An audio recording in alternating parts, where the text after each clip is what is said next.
বৰ্তমান উপস্থিত দক্ষিণ কামৰূপৰ শ্বহীদ ভৱনত আৰু শ্বহীদ ভৱনত দক্ষিণ কামৰূপ ছাত্ৰ সন্থাই আয়োজন কৰিছে বিহু নাচৰ কৰ্মশালা। বিশেষকৈ ছাত্ৰীসকলৰ মাজত আয়োজন কৰা এই কৰ্মশালাত 2 শতাধিক ছাত্ৰীয়ে অংশগ্ৰহণ কৰিছে। আহক আমি পোনে পোনে যাওঁ বিহু কৰ্মশালাৰ মাজত।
শতাধিক ছাত্ৰীক আপুনি দক্ষিণ কামৰূপ ছাত্ৰ সন্থাৰ উদ্যোগত আয়োজন কৰা এই কৰ্মশালাখনত আপুনি প্ৰশিক্ষণ দি আছে, কি ক'ব?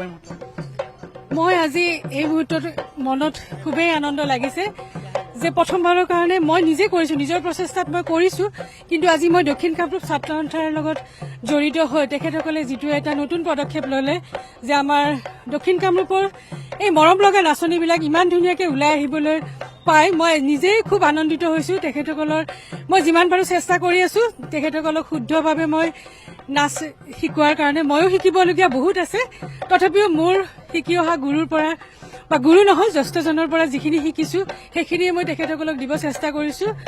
লগতে আগলৈ আৰু বিশালভাৱে এই যাতে প্ৰশিক্ষণ অনুষ্ঠান আমাৰ দক্ষিণ কামৰূপ অঞ্চলত হয় তাৰে কামনা কৰিছো মই। ধন্যবাদ। আৰু এই মুহূৰ্তত মূল আয়োজক দক্ষিণ কামৰূপ ছাত্ৰ সন্থা আৰু দক্ষিণ কামৰূপ ছাত্ৰ সন্থাৰ বিষয়ববীয়াসকল আছে আৰু তেওঁলোকে এটা সুন্দৰ প্ৰয়াস কৰিছে, বিশেষকৈ ছাত্ৰীসকলক, নতুন প্ৰজন্মৰ ছাত্ৰীসকলক উলিয়াই অনাৰ ক্ষেত্ৰত দক্ষিণ কামৰূপ ছাত্ৰ সন্থাৰ এই পদক্ষেপ। আৰু দক্ষিণ কামৰূপ ছাত্ৰ সন্থাৰ সভাপতিগৰাকী আছে, মই আপোনাৰ পৰা জানিব বিচাৰিছো আপোনালোকে বিশেষকৈ ছাত্ৰীসকলক এইবাৰ বিহু নাচৰ কৰ্মশালাত তেওঁলোকৰ যাতে বিনামূলীয়াভাৱে তেখেতসকলে নাচিব পাৰে, সকলো শ্ৰেণীৰ ছাত্ৰীয়ে যাতে আহি ইয়াত অংশগ্ৰহণ কৰিব পাৰে আৰু বিহু নাচটো যাতে ভালকে শুদ্ধভাৱে শিকিব পাৰে তাৰ ব্যৱস্থা কৰিছে।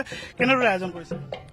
আমি দক্ষিণ কামৰূপ ছাত্ৰ সন্থাই আমাৰ সমাগত যি ৰঙালী বিহু আছে তাৰ প্ৰাক্ষণত আমি আমাৰ প্ৰশিক্ষক মিথুৰাণী বৈশ্য বাইদেউৰ নেতৃত্বত দক্ষিণ কামৰূপ অঞ্চলৰ যুৱতীসকল ছাত্ৰীসকলৰ মাজত আমি কৰ্মশালা অনুষ্ঠিত কৰিছো। আমাৰ লক্ষ্য যে আমাৰ দক্ষিণ কামৰূপ অঞ্চলৰ যুৱতীসকলক বিহুৰ ক্ষেত্ৰত আগবঢ়াই লৈ যোৱাটোৱে আমাৰ লক্ষ্য। আমি অনাগত দিনত এইবাৰ আমাৰ নিৰ্বাচনৰ পিছত অনুষ্ঠিত কৰিবলগীয়া হ'ল, অতি কম সময়ৰ ভিতৰত আমি এই কৰ্মশালা অনুষ্ঠিত কৰিছো। অনাগত সময়ত আমি 10 দিন এসপ্তাহৰ বাবে এই কৰ্মশালা অনুষ্ঠিত কৰিম।